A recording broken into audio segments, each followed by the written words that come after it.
Hello, everybody. Welcome to my new show, Yankees and Chill. Now, let's get down to business. I made this show because of the crazy roller coaster of a ride that was the 2021 Yankees season. Now, there's a lot of changes that should be made. I wanted it to start with the manager, Aaron Boone, but unfortunately, he got a 3 year extension because, let's face it, this is Brian Cashman's team, and as long as Brian Cashman's here, it's going to be the similar approach, front office and managerial wise. Player wise, though, there's going to be major changes. They said there was going to be major changes. I hope there's major changes. So let's look at the team right now as it stands. I think that the starting rotation, you're going to lose Corey Kluber, but that's nothing. 11 million. That's spare change to the New York Yankees. I think, rumor has it, Masahiro Tanaka wants to come back to New York, and I think that that's a great idea. I honestly think that with the passion and the good connection that Tanaka has with not only the fan base, but with the chemistry of the team itself, you can easily make that work with Tanaka. I think Tanaka was a very reliable pitcher, someone you can expect out there every fifth day and be a good starting pitcher in the regular season and even better in the postseason. So I would not be against the idea of Tanaka coming back. I know his shoulder caught up to him at the beginning of the season last year in Japan, but I feel like Tanaka coming back to New York could easily step right back into where he was when he left, because he never should have left. Just like how I believe Didi Gregorius never should have left. Tanaka is a Yankee, period.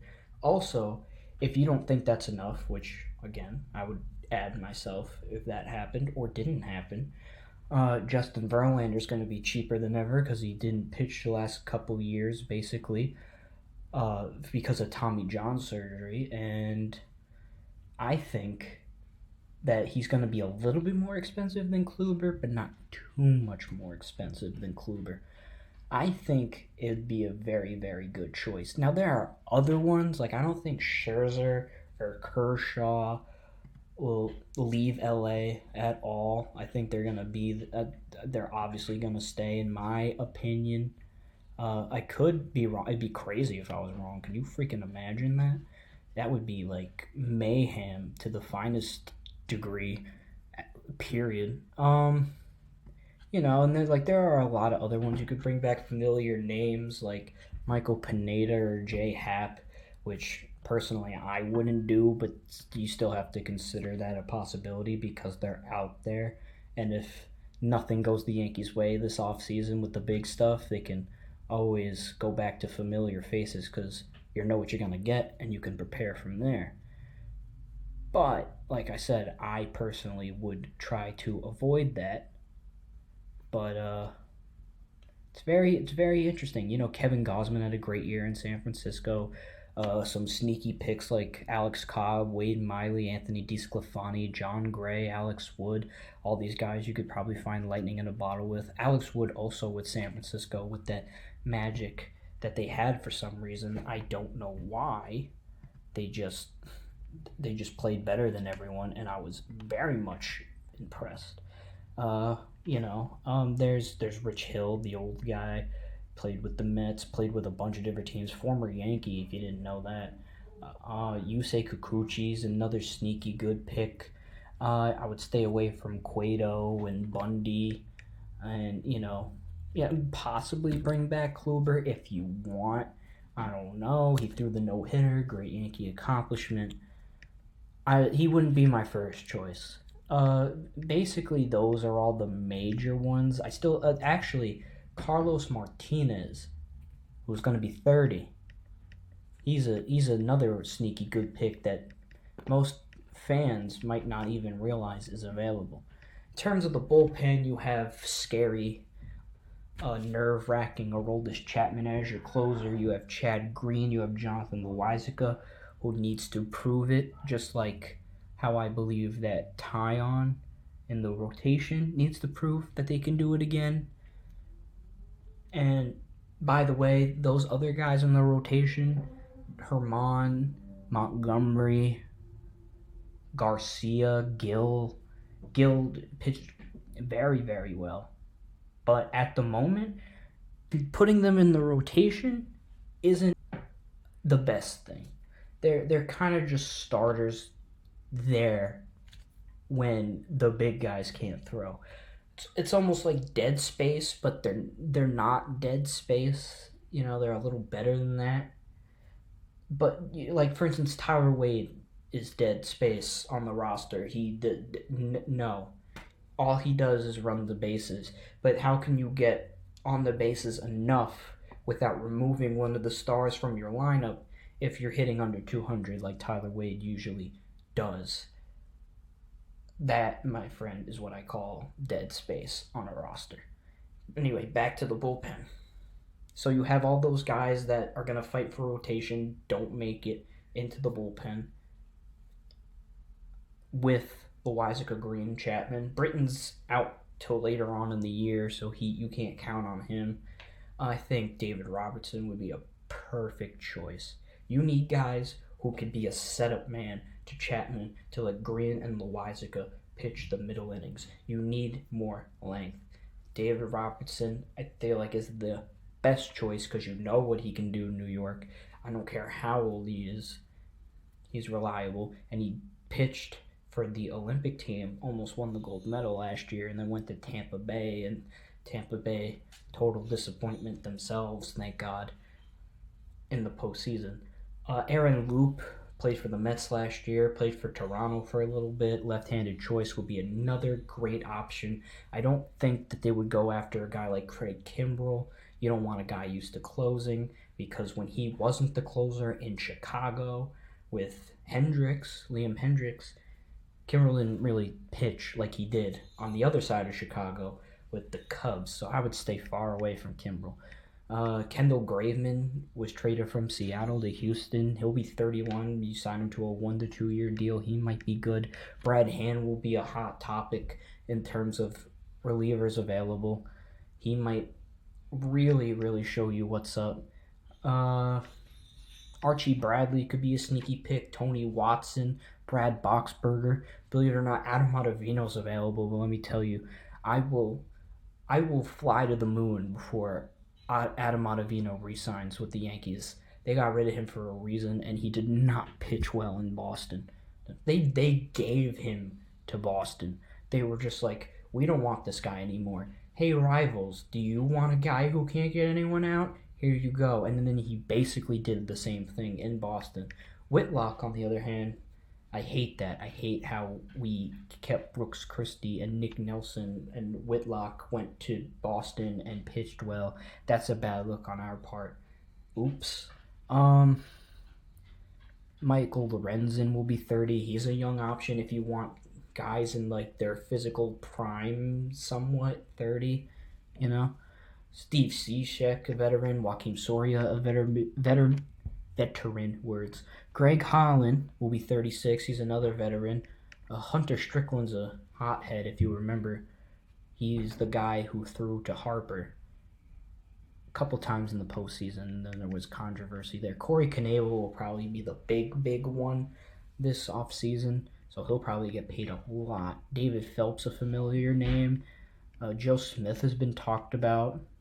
Familiar names again, like A.J. Cole, Andrew Miller. I'd love Andrew Miller. I wouldn't hate that one per se, but I don't think it's going to happen. Sean Doolittle, I also think, is the second best option to Robertson. I think he'd be the perfect setup man. He's proved that he could pitch outside the closer role and still be a very effective reliever. I think Chapman, Doolittle, Green, Loizica would also be a great stretch of the bullpen. You know? It gives them more length. So they can get a couple of these guys, and I feel like that would be great. You know, I wouldn't be against like Kirby Yates, former Yankee, and then when he left, he found it in San Diego.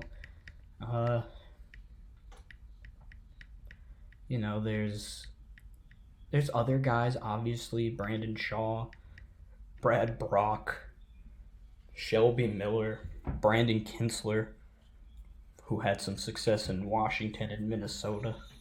Ian Kennedy, former Yankee starter, longtime reliever with everyone. Wade Davis, former star, Kansas City, seen better days. Same thing with Brandon Workman in Boston. Yeah, so there's a few options here, a lot of opportunities to get steals or go big with the bullpen.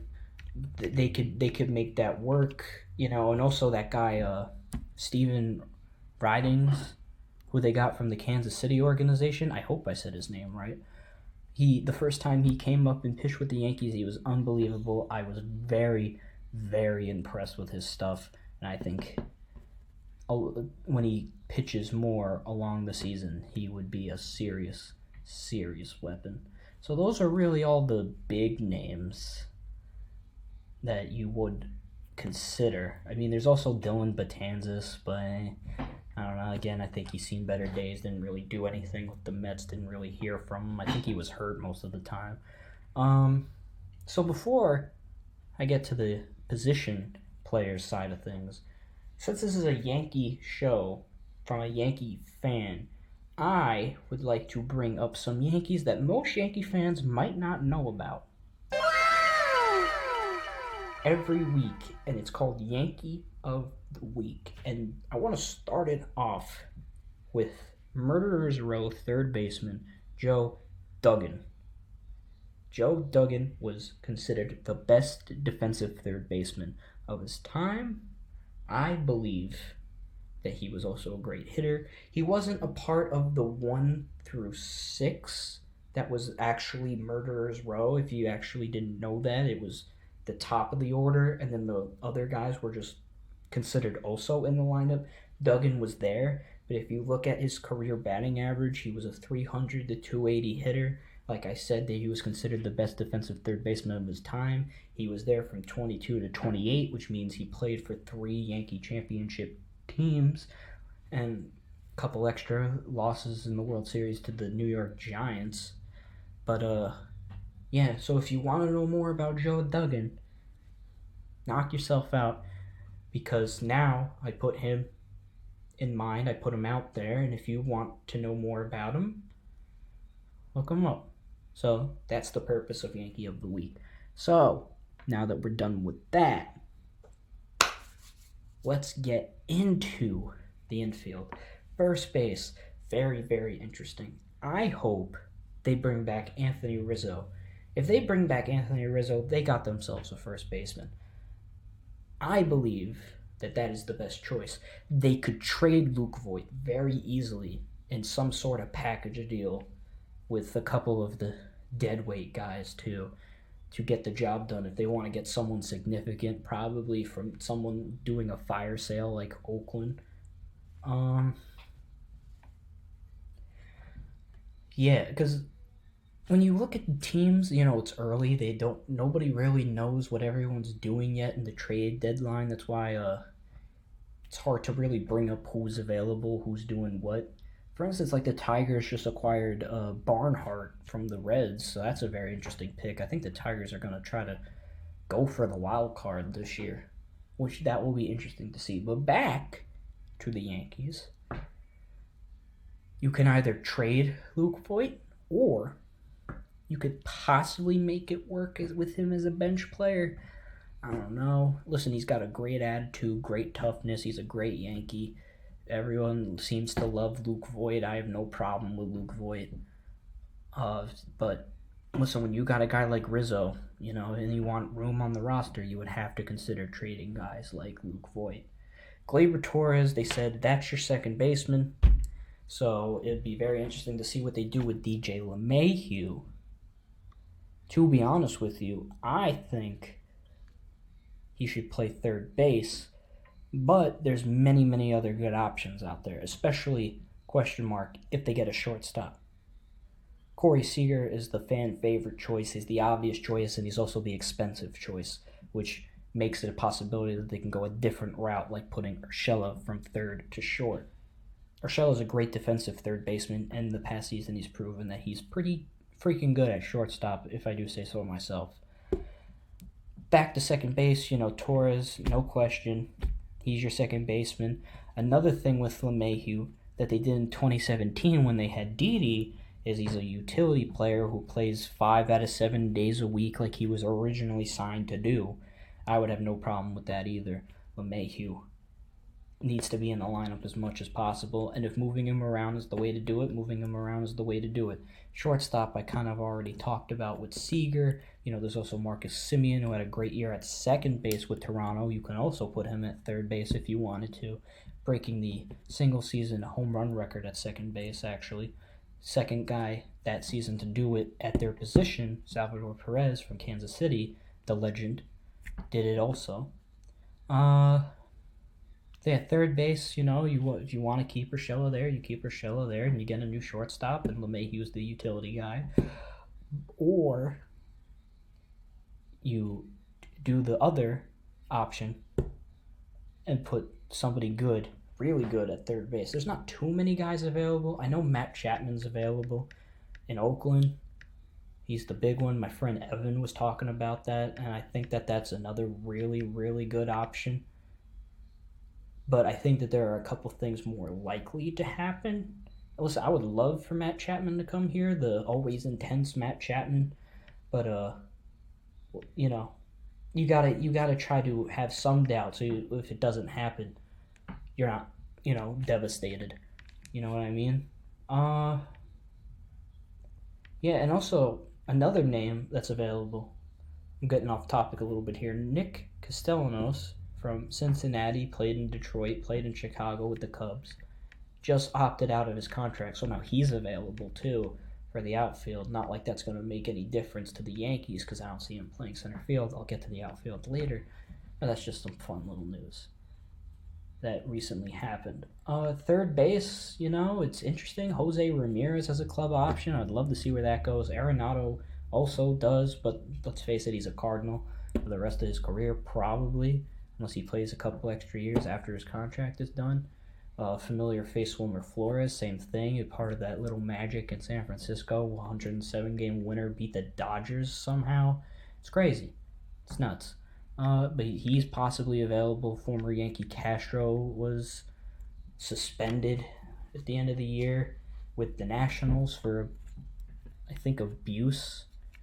Another one of those guys who can't keep their hands off their wives. So I don't see him really returning at all.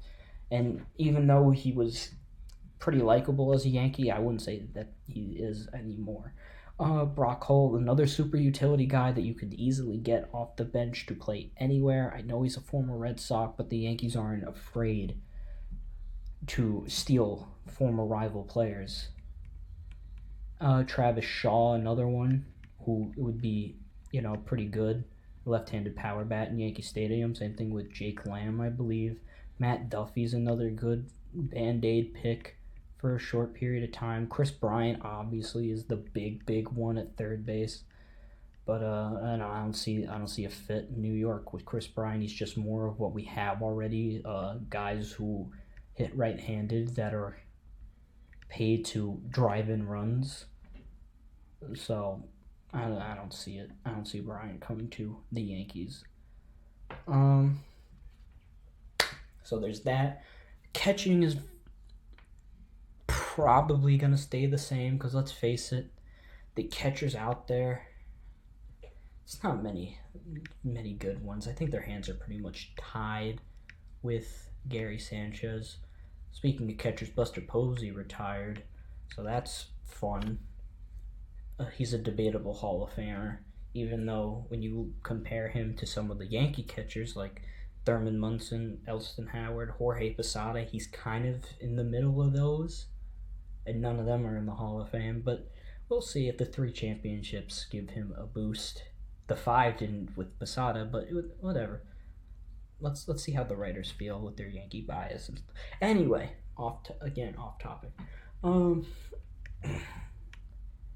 When it comes to catchers available, like I said, trade market, can't rely on that at all. because Real Muto's going to stay in Philadelphia. Salvador Perez is a Royal for life. Wilson Contreras, maybe, but that's going to cost you a pretty penny over there if you're the Yankees. So I would be kind of hesitant to go that route.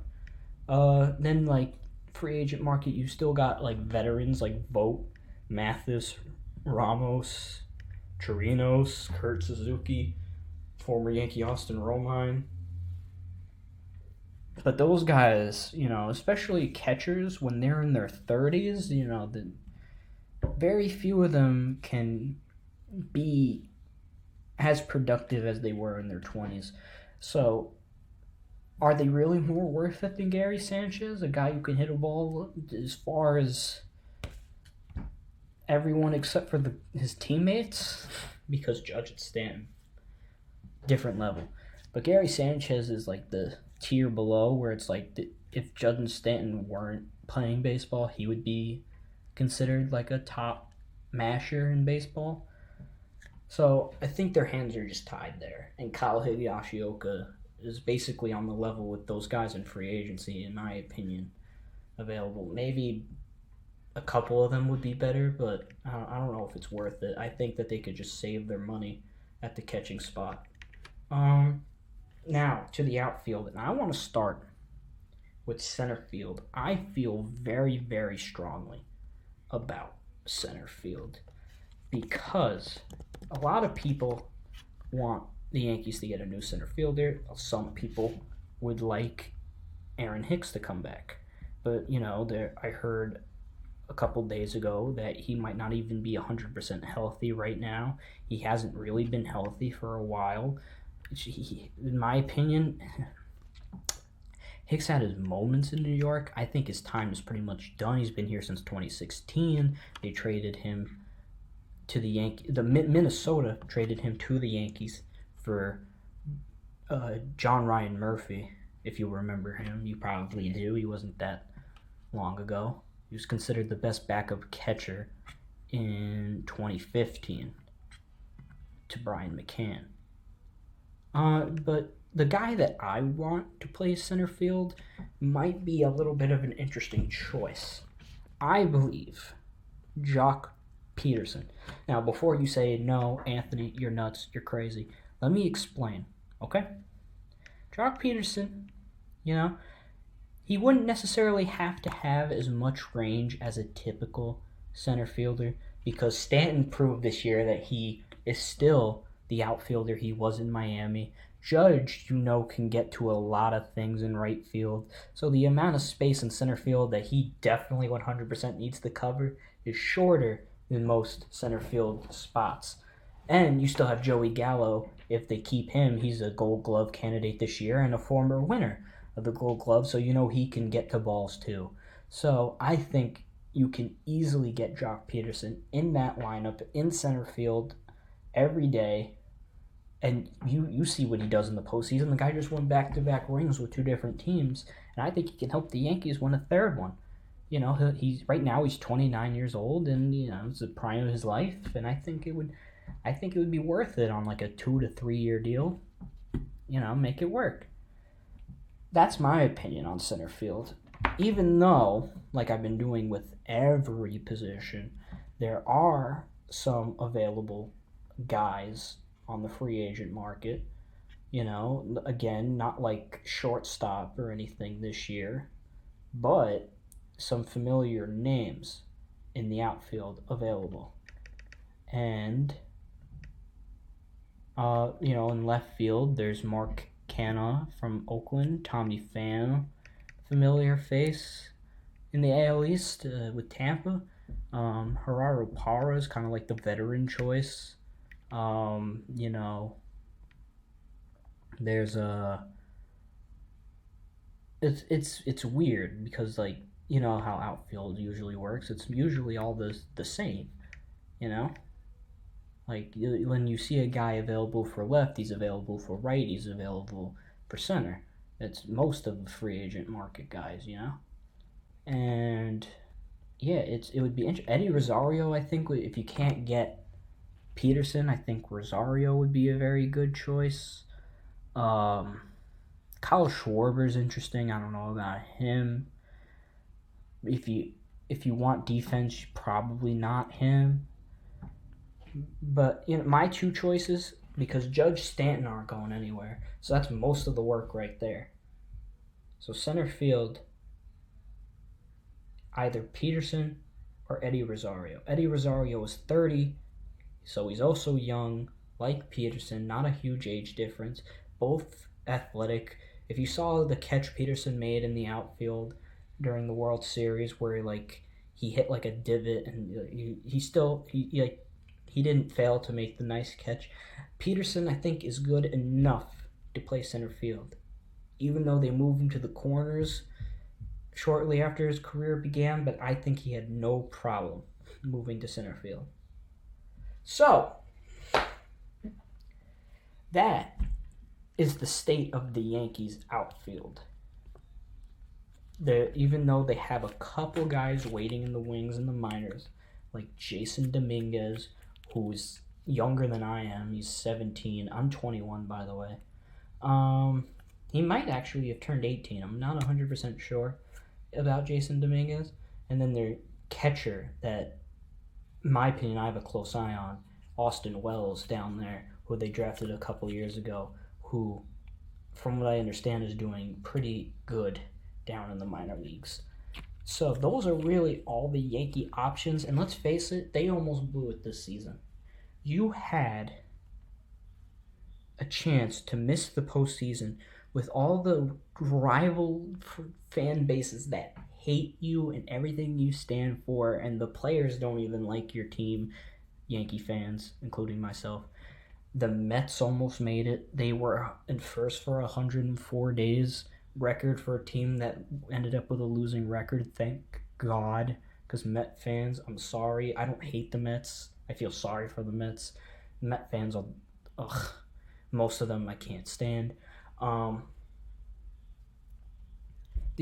Boston and Tampa both made it, but they looked like they were gonna make it basically the entire season. The Red Sox got a little shaky at the end, but they managed to limp into the first wild card.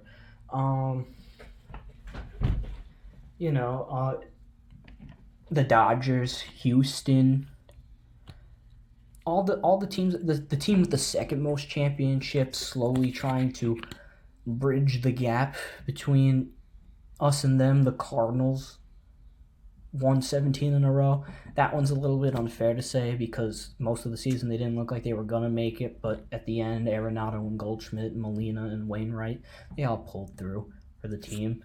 And a couple of young rookies as well.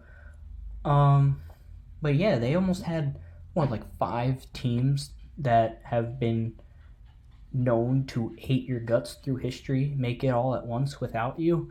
That can't happen. If you're a Yankee fan, that can't happen because you will never hear the end of it.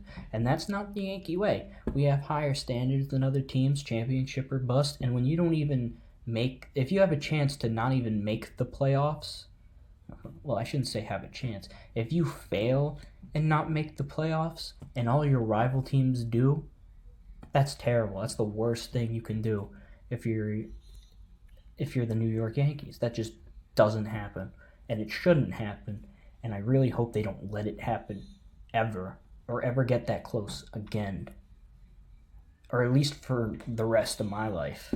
That would be pretty cool. I was born in 2000. They haven't had a losing record my entire life, and it's been amazing. They've always been in the mix. Even when they aren't the best team around, they're always in the mix, and that's what I love about the New York Yankees. They're winners. So, it's getting up to the half-hour point. I think I'm going to end it there, around there. So, if you guys have any thoughts yourselves, let me know. I would love to hear from you guys. Whoever is listening, let me know if you have any ideas that I missed or don't know about, didn't mention, whatever. Let me know. And be as creative as you want. I won't shun your idea. If I think it's stupid, I'll look at it. I know some people just shit all over ideas. Sorry for cursing if you're against that. But yeah. All right, so this has been Yankees and Chill with me, Anthony Ranieri. It's been a great first episode. I promise I'll get better at it. And yeah, I'll see you all next week. Bye.